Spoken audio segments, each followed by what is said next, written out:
अयोध्या से आए, रामचरितमानस जाके पढ़ लीजिए।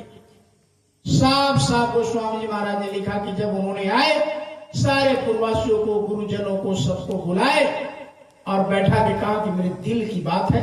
उर कहते दिल, इसमें कुछ हमारा भाव है आप लोग के लिए, सुन लीजिए।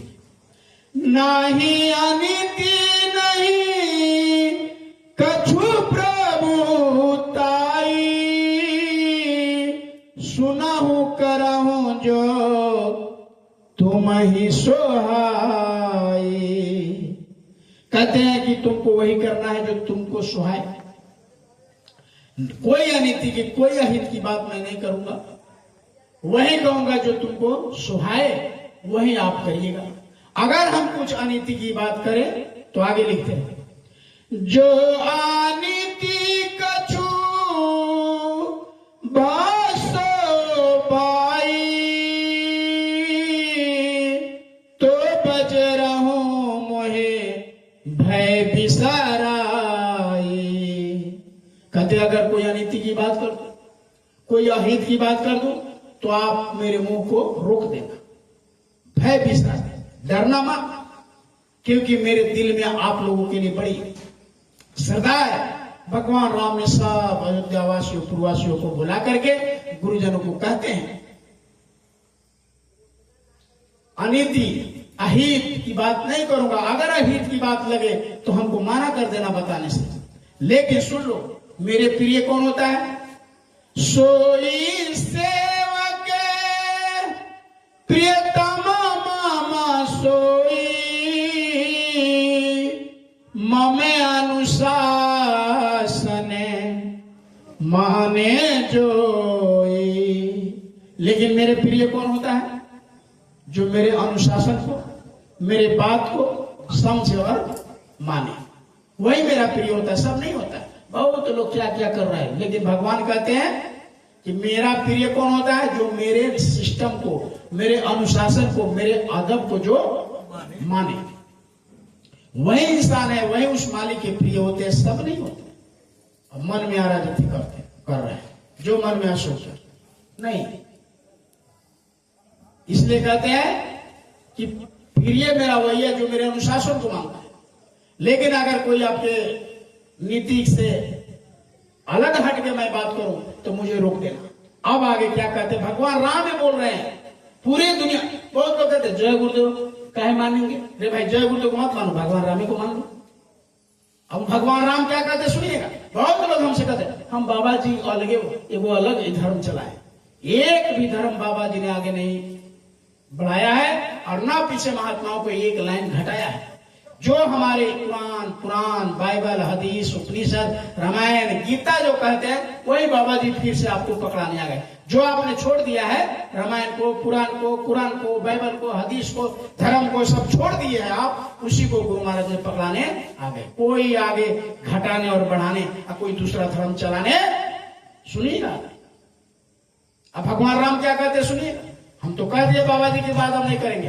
अब आपका शास्त्र की बात। अब देखिए उत्तरकांड में भगवान राम जब आए हैं और सारे पूर्ववासियों को बुला करके साफ कहे कि तुम्हारी अनिति की बात मैं करूं तो तुम मुझे रोक देना, लेकिन सुन लो सच्चाई। भगवान राम क्या बोल रहे हैं? बड़े भागे मनुष्य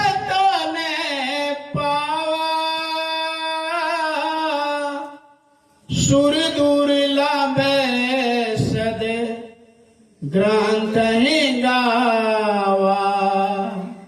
कहते हैं कि सुर किसे कहते हैं? सुर देवता को। सुर मतलब देवता, आज दुर्लभ मतलब है ना, बड़े भाग मनुष्य बहुत। सुर दुर्लभ, तो सुर माने देवता, दुर्लभ माने जो सामान मिलने वाला नहीं हो, उसको दुर्लभ कहते हैं। अब यहां भगवान एक बाबा जय गुरु नहीं कह रहे, ये आपके रामचरितमानस जो आपके घर में पड़ा हुआ है, कोई पंडित नहीं बताएगा। आप जाकर बता देगा तो उसका सब ये क्या कहते हैं सब बंद हो जाएगा। इसलिए वो चर्चा नहीं करते। पूरा रामायण हो जाएगा, कथा हो जाएगा 9 दिन का, लेकिन इसकी चर्चा वो कर भी नहीं करेगा। क्यों भाई? क्योंकि ये खुद बता देंगे तो सारे लोग इसी चीज को करने लगेंगे उनके आगे पीछे। और वो जो तो खैर वो सब चीज नहीं।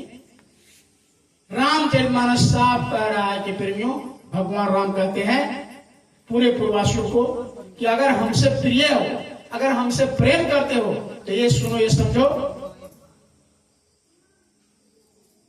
क्या समझो? बड़े भाग मनुष्य तन पावा, ये नहीं लिखा बड़े भाग ऊंट तन पावा, बड़े भाग हाथी तन पावा, ये नहीं लिखा। बड़े भाग मानुष आई नहीं कहा कि बड़े भाग राजपूत तन पावा, अहिर तन पावा, तेली तन पावा, भुइहार तन पावा, पंडित तन पावा, यही नहीं लिखा। क्या लिखा?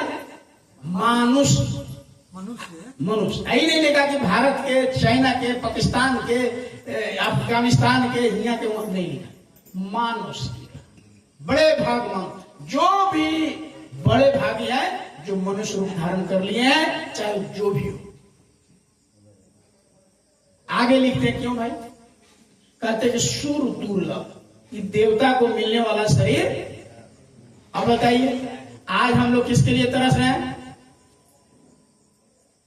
क्या भाई बोल रहे हो? किसके लिए तरस रहे हैं आज हम लोग? देवता के लिए। अभी पंडाल बनाया दुर्गा माता का, फलना माता, चिल्ला माता, क्या क्या करते हैं। अभी छठी माता आ रही है, फिर उसके लिए घाट बनाएंगे।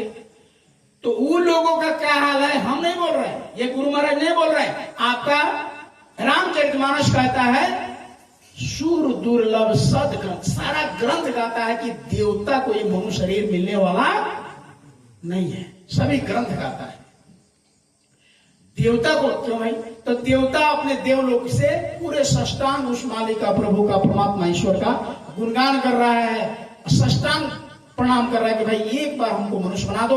हम मनुष्य बने हैं तो हम किसके लिए तरस रहे हैं? देवता के लिए तरस। बाबा धाम, बद्रिकानाथ, काका, तो सारे देवता का ये हाल है कि वो चाहते हैं कि मनुष्य बन जाए, और हम मनुष्य चाहते हैं कि देवता हम पर मेहरबान हो जाए। तो दोनों में बड़ा कौन हुआ? थोड़ा बताइए जी, दोनों में बड़ा कौन? देवता बड़ा हुआ कि मनुष्य? मनुष्य बड़ा। अच्छा, इस सामान के लिए हम तरस रहे हैं, आपके पास है तो आप हमसे ज्यादा भाग्यशाली हो। तो मनुष्य शरीर हमको मिला हुआ है, आज देवता को नहीं मिला, वो तरस रहा है। तो देवता से बड़ा मनुष्य। अच्छा मनुष्य, अच्छा क्यों भाई? देवता को क्या जरूरत पड़ गया मनुष्य शरीर के लिए? काहे के लिए तरसता है? इसमें क्या सिस्टम है?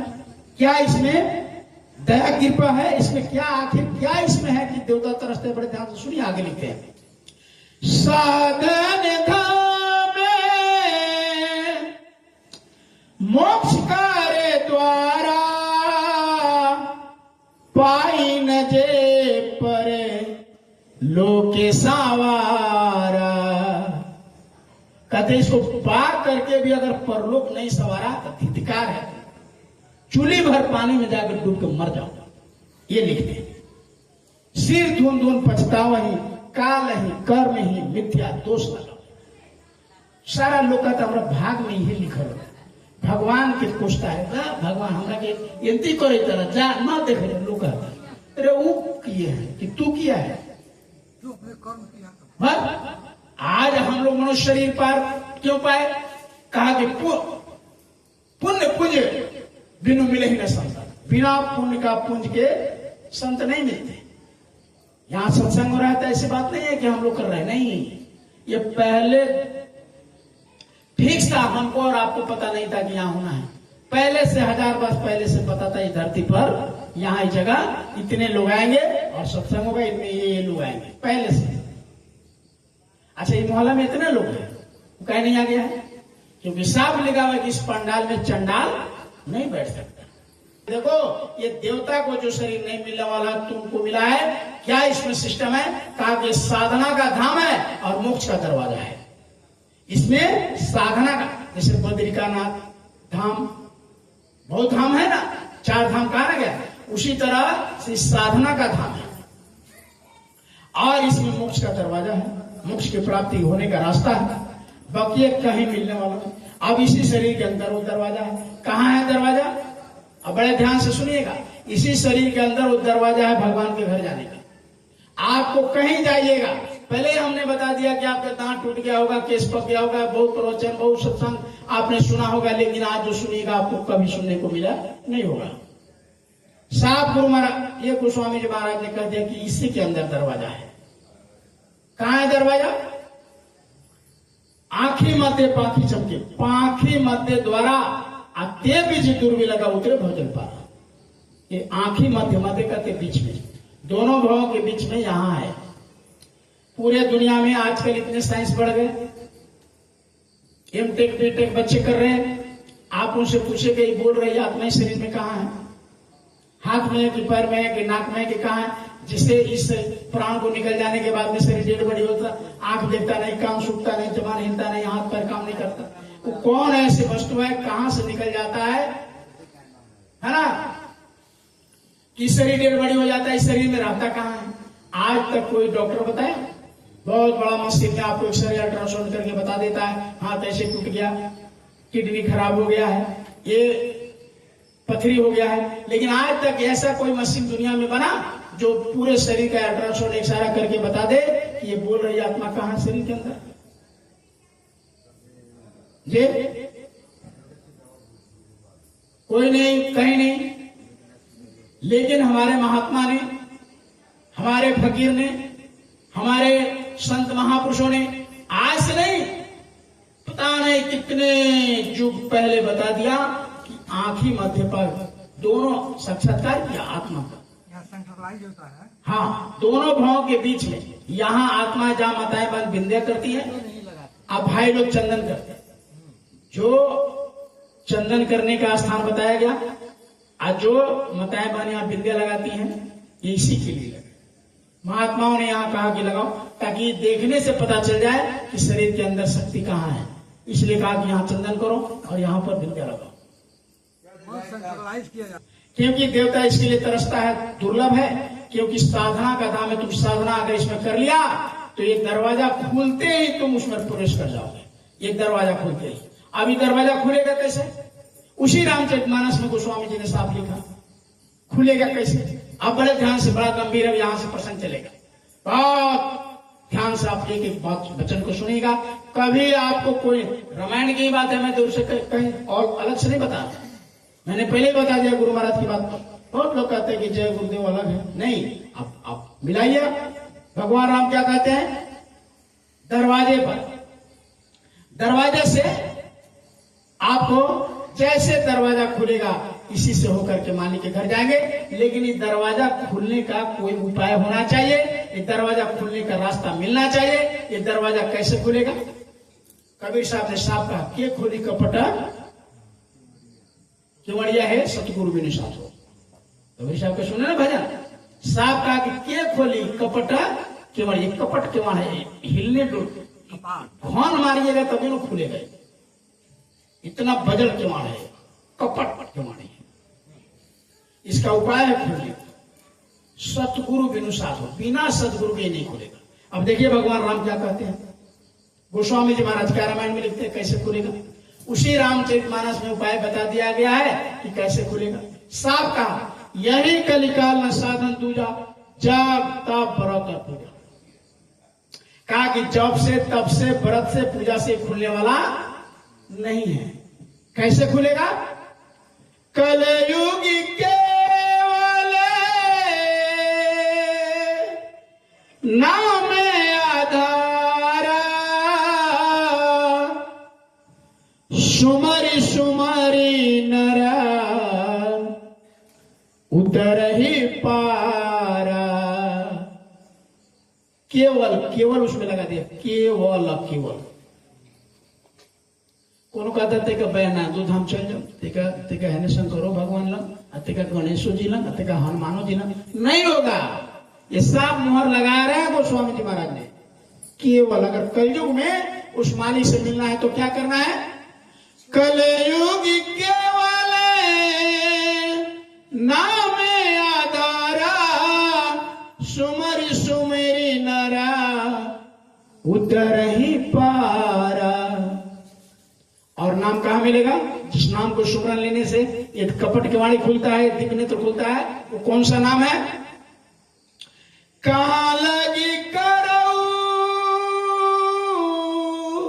नाम बड़ाई, राम न सकही नाम गुना गाई। ये हम नहीं कह रहे हैं, कौन कह रहा है? ये गोस्वामी जी महाराज लिखते हैं रामचरितमानस में, जो आपके घर में पड़ा हुआ है। भगवान राम भी उस नाम को नहीं जानते हैं, उसकी महिमा को नहीं गा सकते। क्यों? क्योंकि कहा कि मोते अधिक संत कर लेके भगवान राम करते। ये अवतारी शक्तियां काल के ये काल क्या अवतार है, और संत क्या होते हैं? दयाल के अवतार हैं। खुद भगवान कहते हैं हमसे को, जब शबरी के पास गए, देखो भाई